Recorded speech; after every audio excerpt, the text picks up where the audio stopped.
Hi everyone, I'm going to talk to you now about the options for AS and A-level geography.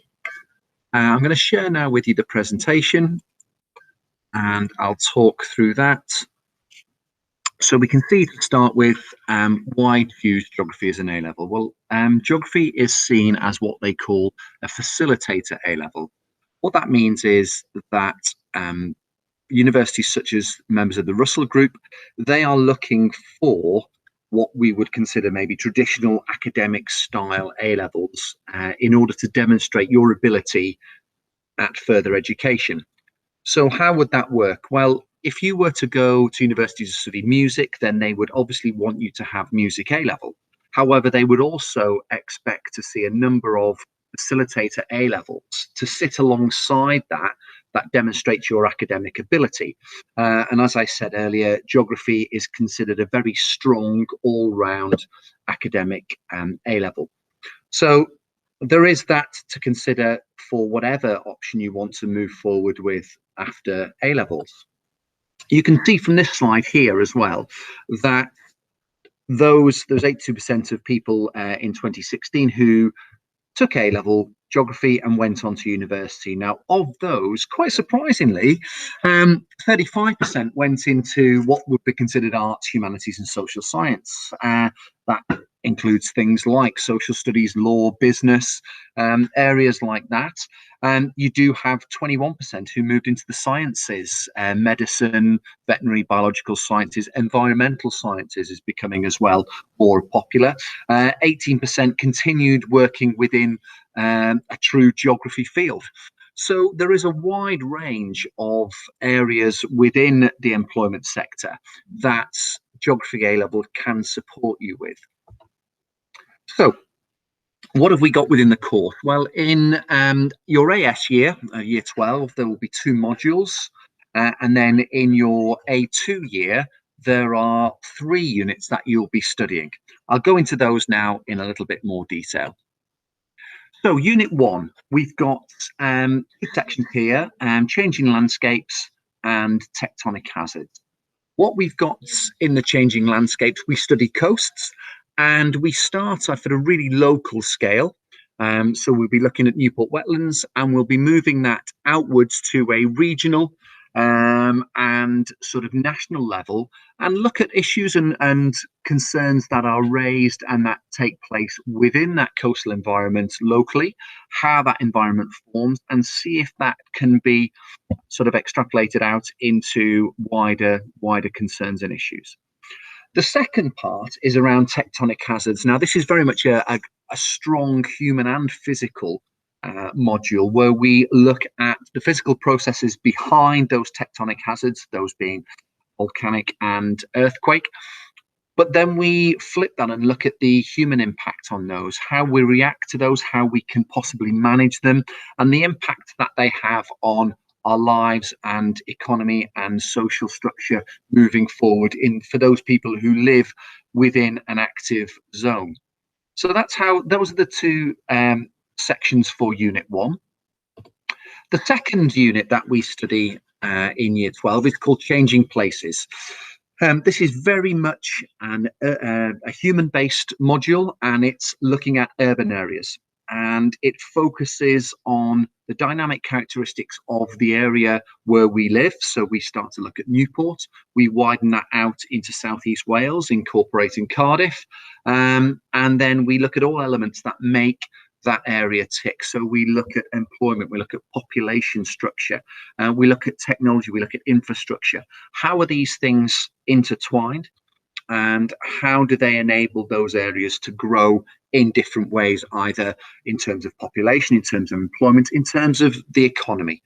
And then leading on from that is a fieldwork investigation within this part of the course that focuses on a nearby urban area, and within that you can choose an element that you've studied in the first part to go into greater detail. Now you have free choice on that, what element that you choose, and we will support you in working through that.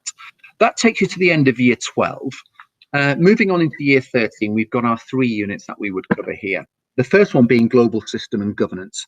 The first section in this is around cycles. The two main systems that we have on our planet are the water and the carbon cycle. So we look at this physical process, how it controls the links between land, oceans, and atmosphere. And so there's elements of chemistry within there that we would look at, and then the biology side of things. The second is global governance and how we manage and oversee flows. Now, by that, I mean flows in migration, so the flows of people, the flows of trade, and the flows of travel. So there are different elements of movement around that, and that all comes and requires different kinds of governance and management. So it's quite a detailed look at the human elements of that and how those have increased over time. And the final one is 21st century challenges. And what we do is we look at elements from across the course, and then we take a couple of those and we move those forward over the next 100 years and see what the impacts of those may be, what we can do to mitigate those impacts. Are we able to solve them? Do we need solving? Can they be exploited to our benefits?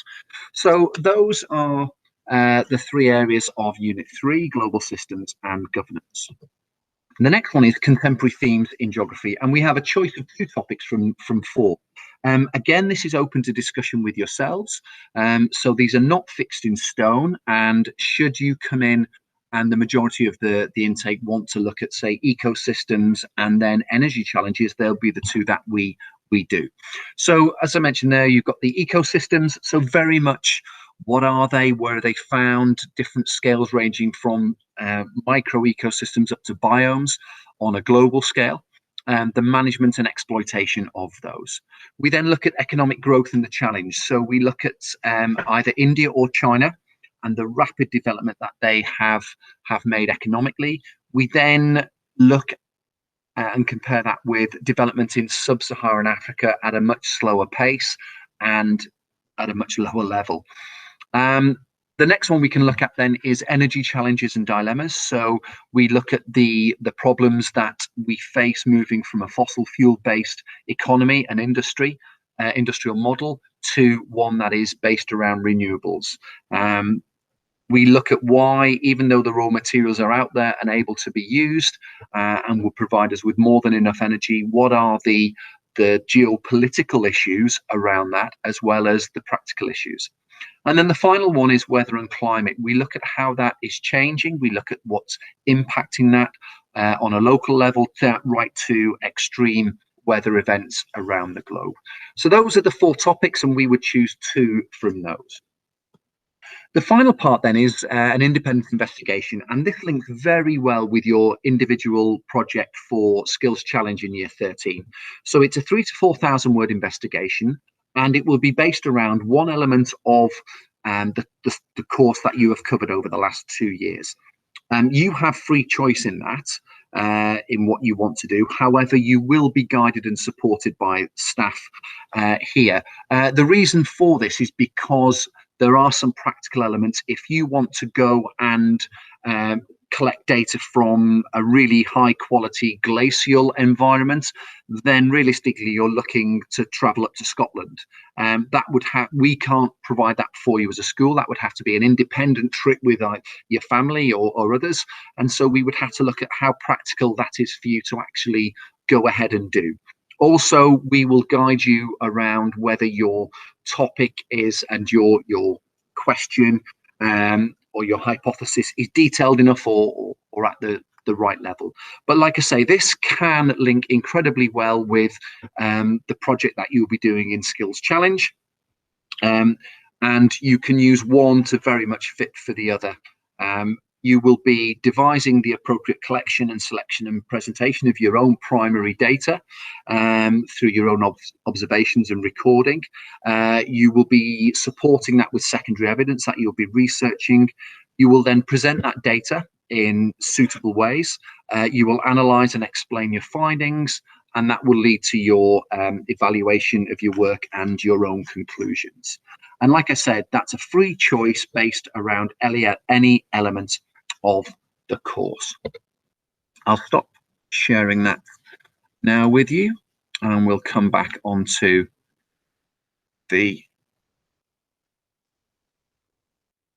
There we go.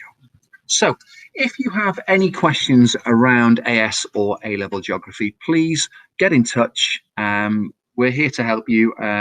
But like I say, it isn't just if you want to be a geographer. It isn't just if you want to work within those quite specific industries. It is a really good, strong academic A-level that can support you in whatever field you want to go into as you take it further down the road to university. Okay, well, thanks for listening, guys. Take care. Bye-bye.